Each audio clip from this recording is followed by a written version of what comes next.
Good morning students. Montessori का online channel में आप लोगों का स्वागत है। चलिए हम लोग कृतिका पाठ 1 से आगे की ओर बढ़ते हैं और पढ़ना भी है, प्रश्नों के उत्तर भी लिखना है। फांकीबाजी से काम नहीं चलने वाला, तो इसलिए मन लगा करके पढ़िए और प्रश्नों के उत्तर भी आप लोग लिखिए, क्योंकि पढ़ाई के बिना तो गुजारा है ही नहीं ना। आज हो या कल हो, एग्ज़ाम तो होना ही है।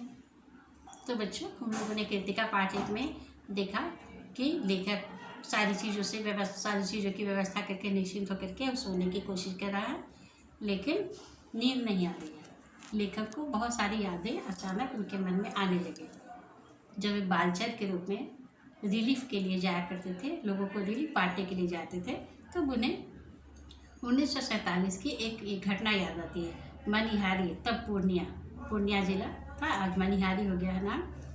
अब कटिहार जिला के इलाके में गुरुजी, मतलब तब पूर्णिया था, अब कटिहार हो गया। स्वर्गीय सतीनाथ भादुड़ी अपने गुरुजी सतीनाथ भादुड़ी के साथ जो है वो के साथ गंगा मैया की बाढ़ में पीड़ित क्षेत्र में हम नाव पर जा रहे हैं। नाव पर बैठ करके गंगा मैया में बाढ़ आई थी, तो लोगों को सहायता पहुंचाने के लिए, रिलीफ देने के लिए जा रहे थे।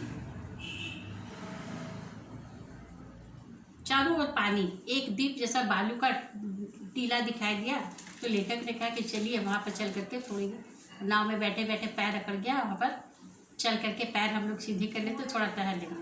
तो गुरुदेव ने सावधान करते हुए कहा, जा तो रहे हो पर सावधान रहना, क्योंकि चारों तरफ पानी है और बस एक वही है जो जमीन है, मिट्टी का सूखा स्थान है। तुम्हारे पहुँचने के फिर से बहुत सारे जीव जंतु शरण लिए हुए होंगे। और ठीक वैसा ही हुआ।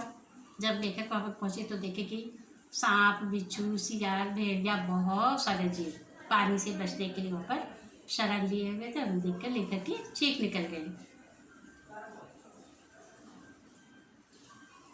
फिर दवा है क्या। और जब गुरुजी जब रिलीफ बांटने के लिए जाते थे तो उनकी सबसे पहले ये हिदायत रहती थी कि देखो भाई, खाने पीने की चीज़ें नो डाउट बहुत से लोग जमा करके रखेंगे, लेकिन 2 चीज़ें बिल्कुल एहतियात के तौर पर तुम लोग रखेंगे।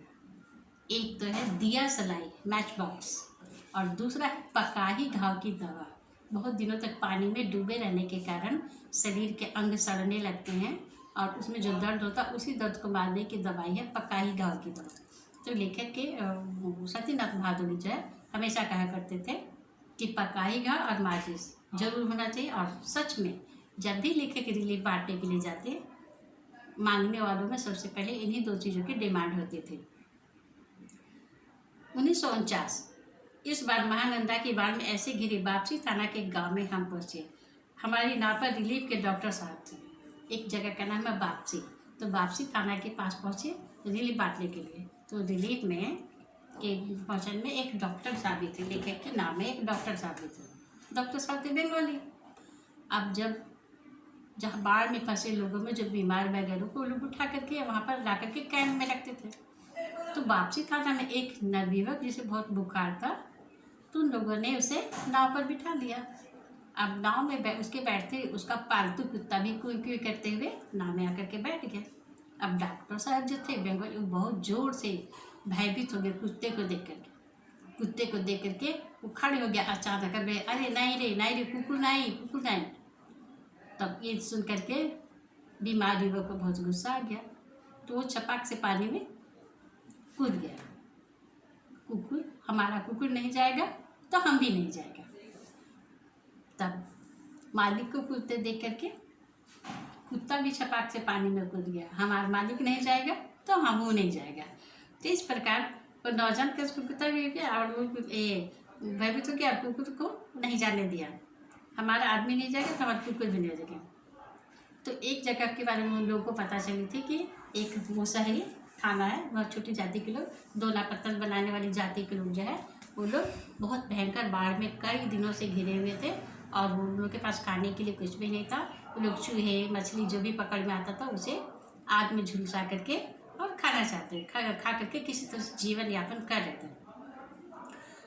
यह सुन करके लेखक को बड़ी दया है और वो लोग जो है उन लोगों को, मुसहर जाति को रिलीफ बांटने के लिए वो उस मुसहरी में पहुँचे। तो वहाँ पर का जो दृश्य उन लोगों ने देखा तो वो लोग आश्चर्यचकित रह गए। भूखे प्यासे तो थे ही, लेकिन क्या होता है वो हम लोग अगले भाग में देखेंगे। बहुत मज़ेदार, बहुत कुछ एक मज़ेदार घटना घटती है, उसके बारे में हम लोग देखेंगे बच्चों। तब तक के लिए आपका ये होमवर्क है, read chapter 1 up to 12 and learn question answers of chapter 9 Kabir का। तब तक के लिए खुश रहिए, धन्यवाद।